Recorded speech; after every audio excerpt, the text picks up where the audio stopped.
Calvin. I brought you some cocoa. Oh, thanks. My own recipe. Took me 1,200 years to get it right. 1,200 years? That's right. You know, I must say, you look pretty good for your age. Thanks, but I'm seeing someone in wrapping. Hey, everybody. Welcome back to another Sweet Citizen Frame Christmas special podcast episode. Just made that up as I went. And what an episode it is, too. What a film. Yep. It's January 4th, and we're recording the last of Christmas, which is pretty good considering Halloween month and a half went, Halloween month, 2.5 months. But we have to get it out because we said we'd do it, and that is the Santa Claus. Yeah. Fuck. So, yeah, this is a classic. This is directed by a man called John Pasquin. Now, John Pasquin, got to give him some street cred. He's been around for years. He's a TV guy, from Family Ties to obviously Tim Allen stuff. I mean, the guy does everything. He's a working director, and good on him. Roseanne and stuff, I noticed on his credits. Yeah, so kudos to his career. Can't fault him. When it comes to his films, he can go fuck himself. They're terrible. And most of them were Tim Allen, Jungle to Jungle. I did one called Joe Somebody, which was terrible.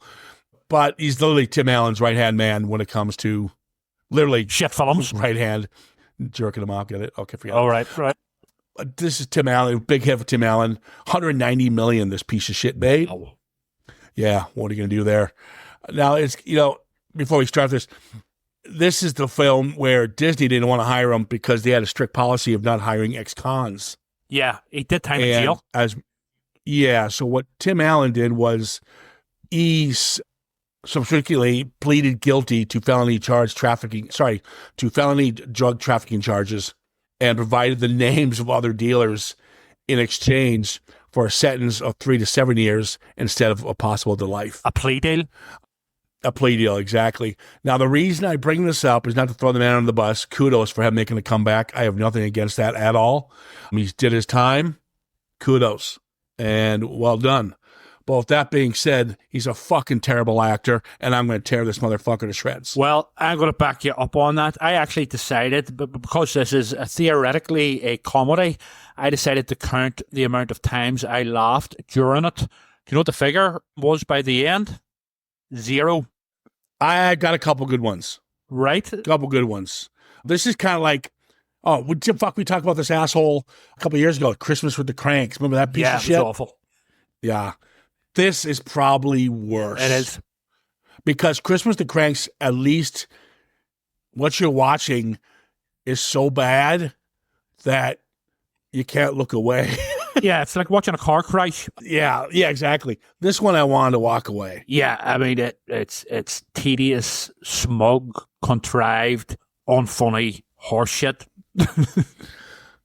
All right, so in this one we got, a good little cast. Well, I like Judge Reinhold, Tim Allen, Lenny Krusen, who I do like to see. Then they got, so we got Scott, Neil, Laura, Charlie, Bernard, Dr. Nunzian, Miss Daniels, Mr. Whittle, which Peter Boyle is wasted in this. Yes. And a bunch of fucking elves. Although, to be honest, I think it's actually doing Peter Boyle a favour that he's underused in this. Without doubt. And I'm sure he was relieved that, he isn't in it as much as he could have been. So, that's how creepy this part is. He works for a toy manufacturing company or a marketing toy exec. I don't care. I don't know what the fuck he does, but it's something to do with toys. Yeah, it's a toy business and he is like on the board or something. It's not properly explained and I don't care. Yeah, neither do I. But they open up in it's a kid's movie, Santa Claus, so we got to be fair like that, I suppose. But the toy that's been created here is Do It All For You Dolly. Yeah.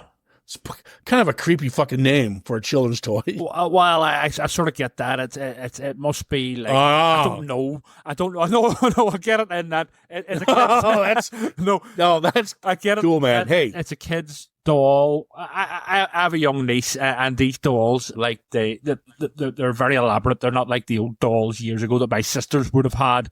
You know what I mean? I don't know, but I sort of get that. But it's a minor plot point anyway. But there's much more creepy shit coming up. Trust me. We talked about I actually quite a few times in past Christmas episodes where we talk about how I personally think Christmas died with Home Alone. It was the trifecta era where you had Christmas Vacation, you had Scrooged, and Home Alone. Those are the three best films. And then obviously you got the classics, It's a Wonderful Life, and so forth. But it ended with Home Alone. And this is the reason why. This film and Jingle All the Way both came out. Oh my God. And you watch the same rating as Home Alone and what they pulled off. Of course, you had comic genius John Hughes writing it and Chris Columbus on board to direct. And a cast of pretty much young kids who I hate, and peppered in with the great Catherine O'Hara. Yeah, and they still made it to work. Joe Pesci, Daniel Stern do steal the movie, but wow! But it's quite a simple little tale. Yeah, that's it. The title gives it away. But this, it's convoluted nonsense. It's almost like it's drivel. I don't mind Christmas films, guys. I don't. I'll watch them. What the fuck? I don't care. But put some effort into something. Put some fucking effort. Like a story would be great. And get rid of I know they're kids. I know they're fucking. They're just fucking little. Oh God, love blue bell. But this kid's fucking annoying. He reeks of kids in 90s sort of family comedies. I mean, he's even got the haircut. There's the whole 90s aesthetic going on here. Oh, the bowl cut. Yeah, exactly. Kind of like the dripping bowl cut or something. Whatever the fuck it's called. I hate the way that they give him lines of dialogue where they're trying to make him hip, and it's like middle-aged screenwriters writing for kids and trying to be down with the kids, but they haven't really a clue how kids really talk, because he's using phrases like, yeah, it's neat, Dad, that's very cool and neat, and it's just cringe, and I absolutely hate shit like this. Don't get me wrong, each to their own, it's a family film. I was looking on reviews online. This is much loved by people. It is. It's not made for someone like me, and that's okay, But I'm not going to tear it apart because it's a Christmas film and it's a kid's film. I agree. I won't do that. I can sit here and talk Home Alone all day. Yeah, no problem. I haven't seen Home Alone, like I said, but I am going to compare those two. Same rating, and I mean, they could have adulted it up a bit. There's something wrong with doing that. I don't know why. Well, first of all, it's Disney, so there you are, right there. I don't think Disney made this. They just distributed it. But yes, no, this was Disney. This is Disney. It feels like a Disney film, so it's sort of a moot point. But yeah, no, it's Disney. He was in bed with Disney.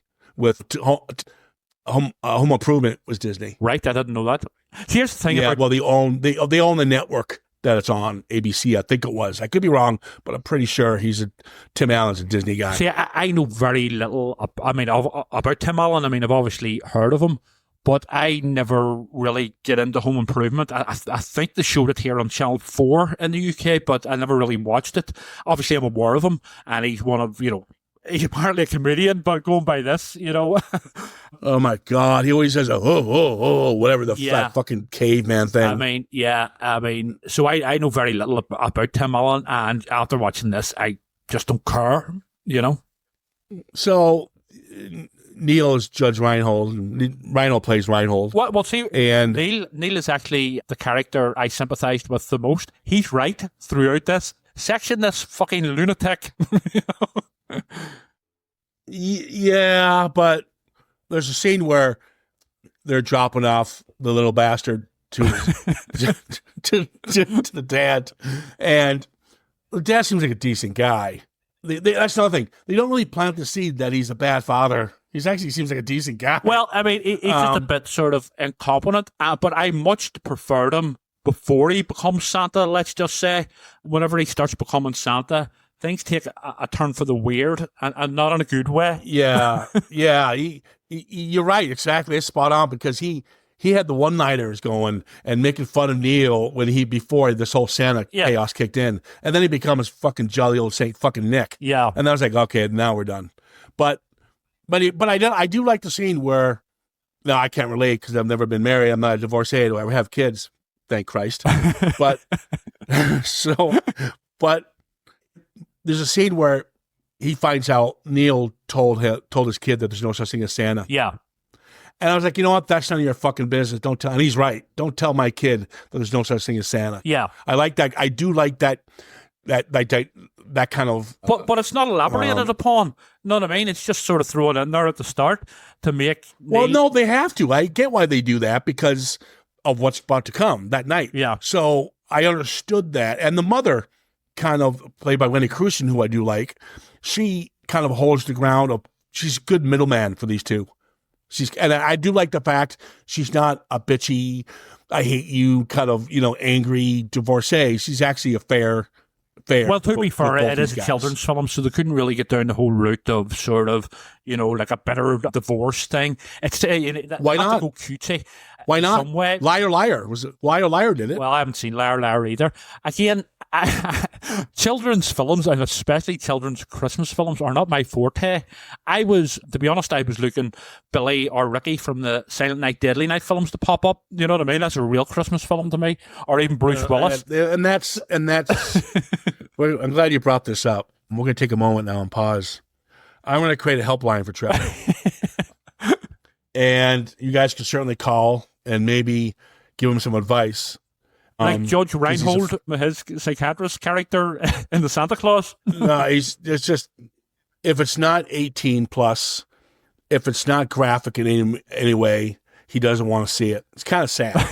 But so we're gonna create a line, 1-800-TREVOR WTF.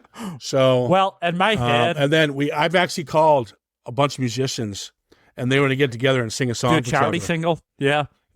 Trevor WTF. I even called Bono, who would do anything to help people. Heal the world. He says he can go fuck himself, mate. He's a fucking nut job. That's like, well, I didn't know Bono was Scottish or Indian. That was pretty good. Indian. What? Well, that accent. That was Dublin. That was Dublin.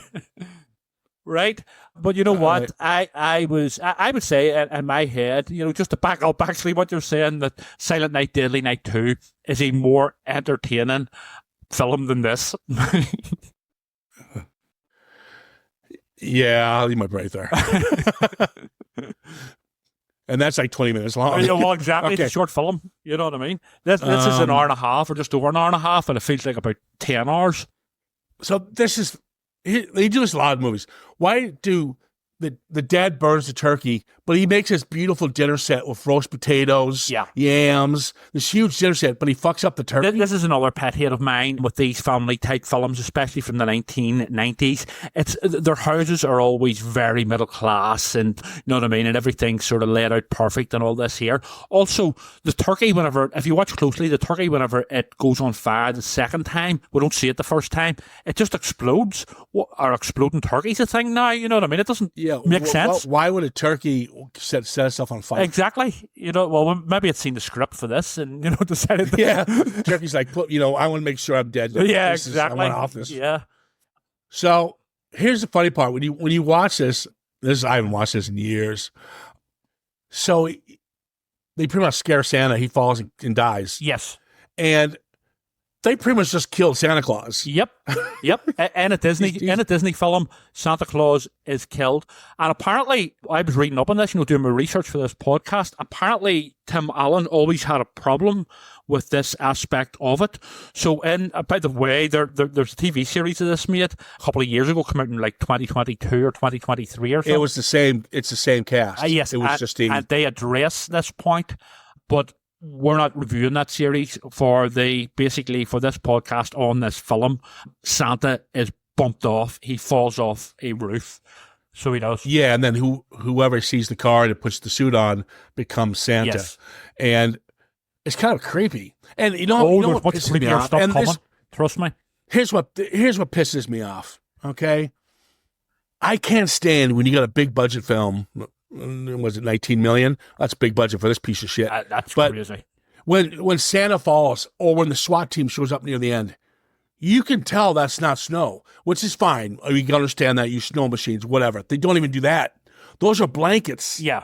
white blankets that look like snow. Because when Santa falls, you can see the blanket coming down with him. Well, that's actually the least of my worries with this. No, it's not. It pisses me off. It's continuity. I mean, come on, people. Production designer and this script supervisor, fucking do your job. I was more fucktards. distracted by the terrible CGI, the very early 90s CGI. I can't blame him. You know what? I'm not going to blame him for that. But set design, well, I'm not, because it's early stages. But I will blame him for the terrible set design. Right? Okay. That didn't actually, I mean, to be honest, that was probably the least of my worries. What? That was probably the least of my worries when watching this, to be fair. Yeah. So what the fuck? Yep. So he puts on the fucking suit. And then we got this. I do think it's funny how calm Tim Allen and Little Bastard is. Yeah. After killing a mythical being. Yeah. But not only that, then becoming the mythical being and flying in the sky, delivering presents and all this stupid nonsense with like squeezing down chimneys and stuff and magical chimneys and stuff. That would freak me right out. The sort of address it, to be fair, where he thinks it's a bad dream and all this, but the kid believes it, obviously, because the kid believes in magic and, and it's tiresome. So it is. So Tim Allen doesn't believe in any of this crap, and he's not going to put the suit on. And the little fucker says, "Dad, why is everything I tell you why is everything I tell you stupid?" And that he's like, "Oh, you know what? I will put on the Santa suit and jump down the fucking chimney." Because this kid says, my kid comes up to me and goes, "Why do you think everything you say is stupid?" I go, "Because it is." You stupid little shit. What the fuck is wrong with you, kid? Yeah, or you could go proper Joe Pesci and Goodfellas. I'm on him, you dumb fuck. Okay, now I just can't see. This is everybody 1-800-Trevor WTF. People can try to call that number and it probably is like a hotline for something. I just made that. Yep. Yeah, don't awesome. call it. 976 evil. Call that. No. Oh my God. Worst part of the film. When he goes to fucking North Pole, right? And Laura McKenna, whatever her fucking name is, she's singing The Heroes of Christmas or something. The Bells of Christmas is playing in the background as we're introduced to Santa's lair and all these little fuckers. I really want to end my life. Yeah. The stuff with the elves, the child actors playing the elves, broke me as a person. It's absolutely awful. And you were talking earlier on about not having children. I don't have children, but the only way in a million years I would have to sit through and suffer something like this would be either if I had kids or sadly for this podcast, So yeah, it's just so hard to sit through. It's cringe. It's just tedious and insufferable. So he's told by Bernard, the head elf. Hey, I want to jump in there. Actually, see the wee guy who plays Bernard, the head elf. He's probably the best. He's the best thing in it. Yeah. He can actually, it appears that he can do sort of comedy, and obviously he hasn't much to go on with a shit script like this, but you can see that there's talent there with him. No, he's had a very successful career. Yeah. Yeah, I know that. Yeah. He started as a Disney kid. Yeah. But yeah, so his role is you do back next Thanksgiving, you don't have to hang out with us and all, so you have 11 months to prepare to be Santa. And Tim Allen doesn't really question. He's like, "Oh, all right, sounds good." And then he takes his trousers off and in front of a kid. Oh, okay. Now you're just getting. Well, he does. No, I stop. Now you're getting creepy. I didn't make the film. No. Yeah. Do you notice they never use the word killed or deaf? Because it's a Disney film. I know. Yeah. He just chucked him off a rooftop. Yeah. Oh. Yeah. Oh, no, nobody gives a shit about the previous Santa. You know what I mean? It's just, whenever he's dead. I mean, they could even had a quick fix-it line where it was, something like, he was just like, he goes back to being a human or something, or he's restored to his family or something. I don't know, something. But for all intents and purposes, Santa has been bumped off, the first Santa. Yeah, and his thing is he has to believe in order to be Santa. Yes. So he has 11 months to believe. And that's where his son kind of drags him to start believing. So we meet Elf Judy. There's a fun, you talk about lines that made me laugh. This was funny. She goes, yeah, well, what's your name, kid? He's like, well, I'm not, well, she made some hot cocoa, whatever the fuck she made. I don't care. Yeah. But she goes, I'm 1,200 years old. He goes, you know, you look pretty good for your age. And she goes, no, thanks. I'm seeing someone in rapping. Yeah, yes, I know, but that's awkward as well. And you know, with that's not awkward. You have a middle-aged Come man on. and a child, a young girl. Oh, come on. She even says I'm 1,200. I'm yes, 1,200 I know years it's a old. joke, and there's much worse. In That's this not film, meant to trust me. be. But it's just, You know what? You know what? For you to see that in such a harmless line is sick. Again, people, 1-800-TREVOR WTF. No, there's just a general awkwardness about all of this that I find. And there's worse coming, but I know I'm being cynical and all that there, and I'm sort of joking myself. But yeah, I mean, I don't know. There's another funny scene. You know what? And I will go back to Judge Reinhold in this film is correct. Section this fucking lunatic. Then there's one scene that's one line is pretty good. And it's still by somebody who's barely in the film, not even in it really. And it's the firefighter. And they're doing Daddy's Day or Career Day, whatever it is, at the school. And the fireman goes, so remember, kids, there's nothing more painful than third-degree burns. And the kids the kids had the look of shock on their face. Yeah. And then Miss Daniel goes, well, thank you. And we're certainly sorry to hear about your partner. See, that's funny shit. But yeah, you needed more of that kind of adult content. I thought was kind of funny. And that's where the film loses me, because people got to realize you make these kind of films that if you're smart at what you're writing, clearly these guys aren't, you should cater to the adults as well, because they got to sit through their shit. So having small little moments like the fireman scene was quite funny, but you need a couple more of those to keep the adult audience, not, stop them from sleeping. Yeah, well, with me, I was more like trying to sort of, all of the sort of supporting sort of actors that pop up. I was sort of distracting myself with saying, where I'd seen such and such in. You have Peter Boyle, you have the guy who plays the detective who was in Fargo and stuff. So, yeah, because there was no real jokes for people like me or you. So I had to distract myself in other ways. Like whenever he starts, doing Tim Allen, which is coming up, the physical change, I thought it would have worked a lot better with some sort of Cronenberg body horror aspects, but we didn't get that. Yeah, of course you would, sicko. 54 minutes into this fucking film, and he's beginning to change with the weight and the beard. I do like another moment where he's in the marketing table and he's eating all his food, and they have this new line of this tank toy, and they want Santa Claus, it'd be his new ride for delivering gifts to kids. And Tim Allen is right. I mean, he makes a line. He goes, hey kids, I hope you've been good this year. Santa just blew out the neighbors. Yeah. I mean, that stuff, again, these are far and few between, and I'm probably stretching to find something in it. But it's not a bad scene. It's just all of it was annoying, but yeah, go ahead. At least I found something nice, you hateful bastard. Well, I wanted, as I say, Cronenbergian body horror, whenever he starts, putting on the weight and becoming like Santa and stuff, maybe something like The Substance, but... Yeah. They should have done. What? There's a film that came out around the same time, an already film I actually really like. It's called Thinner, Stephen King's Thinner. Yes, I remember. I know it. Yeah. It'd be great if a gypsy from the Thinner showed up and goes, Thinner. Yeah. he starts getting thinner. He's like, what the hell? And the kids start screaming, Daddy, don't you believe in Santa? I do, but I don't know why I'm getting so fucking thin. Yeah, exactly. Yeah. Because he kills the gypsy with the sleigh or something. Yeah. That'd be awesome. Well, it would have been a lot better than what we got, put it like that. Definitely.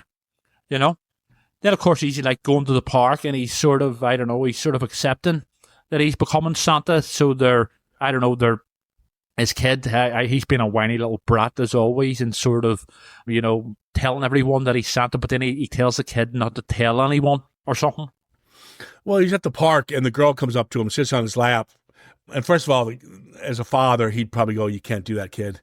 But no kid would do that because he's not Santa yet. You got to have the whole full outfit to really see, just because the guy has a beard, no kid's going to run up to you and say Santa.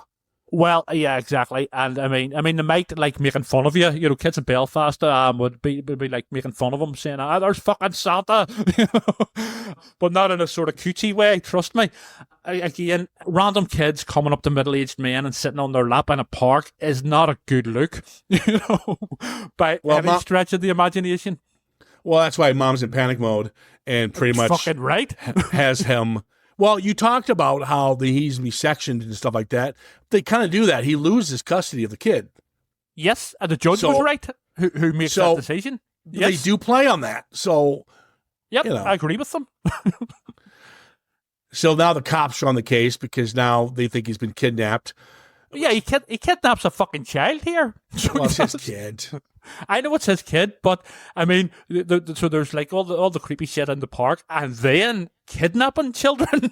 Oh, come on! I think now you're stretching. You're just trying to find something wrong. If this was if this was real life, this would be serious shit. Know what I mean? And it wouldn't be some cutesy Disney fucking story. Yeah, but you're that this is a children's story. You go with that. This isn't Coen Brothers. You sick fuck. Even though you know what I mean?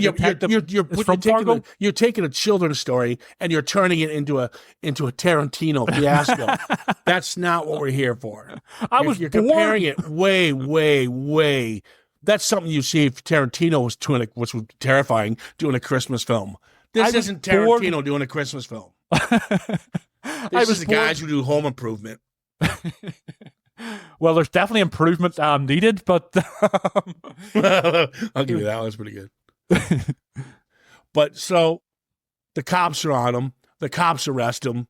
I love when they bring the mom to the lineup, and they're all Santas with fake beards. Well, he has a real beard. Why would you bring these guys to the lineup? I know. And why would you bring up? There's a couple of short people. There's a black man in there. There's a woman in there. And it's like, well, you know what my husband looks like. Why you know what I mean? That to me, it's done for the purposes of a contrived joke, one of many contrived jokes that don't land here.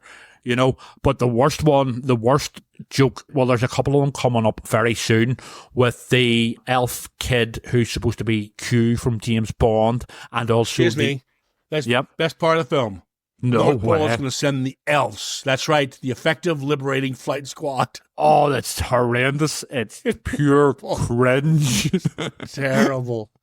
Oh, terrible. I mean, like I say, I know I'm being a bit of a bastard towards it and stuff, but and obviously, there's a lot of people love this, and like I say, it's a children's film. I've no doubt children love this, and I'm sure if you were like 7 or 8 years old, you might find it mildly entertaining, but it really isn't for me.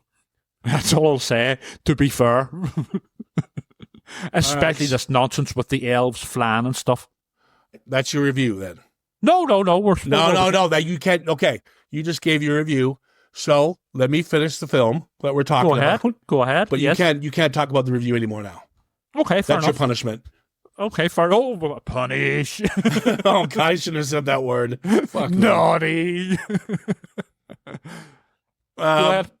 Yeah, so he brings Charlie back, and all of a sudden the mother believes because the conversation that the child has with the father, he says something about, now that you believe, it's powerful words spoke. It's about not being selfish. No, when Tim Allen says this to the kid, I can't have you being selfish now. I got to help other kids, and there the mother knows that's well, kind of creepy, actually. That is not my husband. Who the fuck is this fucker? Yeah, but yeah, exactly. It's a complete character contrivance where, for the entirety of the film, she doesn't believe that he's Santa, and rightly so. But then all of a sudden, on a whim, she does believe. But even worse than that, for a moment, Neil believes. Neil goes, Santa? And then he gets his... Yeah. He does though. He kind of. I didn't get what he would. He was first he believed, then he didn't, then he does again or something for within like a half second. It was his inner torment, his inner turmoil. Yeah. You know? But the creepy moment has yet to come because Neil does believe once he got his Oscar Mayer weenie whistle.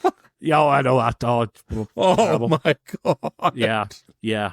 Oscar Mayer weenie whistle. I don't even know what an Oscar Weiner weenie whistle is or whatever. No, an Oscar Mayer weenie is a hot dog. Yes, I know that, but I don't know what the spin-off whistle is. I never heard of a child wanting one of these. I never heard of it. Yeah. Just I don't know. I was sort of checked out. My brain had checked out at that point. You know what I mean? I do like Judge Reinhold, and again, before this, up to this point, I know he's a dick in it. He's portrayed as a dick, but he plays a dick well, actually. But I was sort of siding with him, you know, up to this point, you know, and that, yeah, you know, this guy needs sectioned. You know, take him away. You know, straitjacket stuff. But you know what would have been a good twist? What? This is pretty good, I think. I just thought of it. Yep. So he gives Neil his Oscar Mayer Oscar Mayer weenie whistle. Yes. And then as he does that, SWAT's still there. So SWAT thinks he's giving him like a weapon or something. They shoot his head off. Right? So Tim Allen's dead now. Right? Yeah.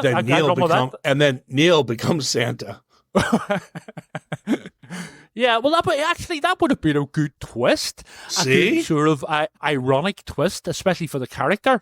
But to be honest, at this point, I'm rooting for Ricky from Silent Night, Deadly Night, who'd pop up and go Garbage Day. You know? But maybe we could combine the two, and that's, you know, how Santa could be shot dead. You know, with your sort of take on it, and then that's how Neil is forced to become, ironically, Santa. See, they need to hire us, so they do. You know. Yeah, we're gonna wrap this one up. It's good. This is over 30 minutes. I think that's way too long. But yeah, it is what it is. It's a kid's film, so it's not for me. So I'm not going to judge it based on. I'm just judging it as an adult, and it's just not for me. Even for kids' films, there's better out there, guys. Home Alone. There you go. That's it. If I watched this as a kid, I wouldn't like it. But you know, each to their own. Whatever. Yeah. You know. But there you go. All right, guys, we're back to normal. We'll be up next with Nosferatu and the Child's Play retrospective. Yes. Should be a fun one. And we'll be back then. Give us a shout at CitizenFrame_podcast on Instagram and, of course, on Facebook. Well, this is technically our farewell for Christmas. Yes, we're a little late, but got final numbers out for the year. We have skyrocketed again, up, I think, 86% from the year following that. Yesterday, we had a massive surge from the U.S., especially in the around the Virginia, Pennsylvania arena. Thank you, guys. I know there's a lot of you starting to follow us in that area.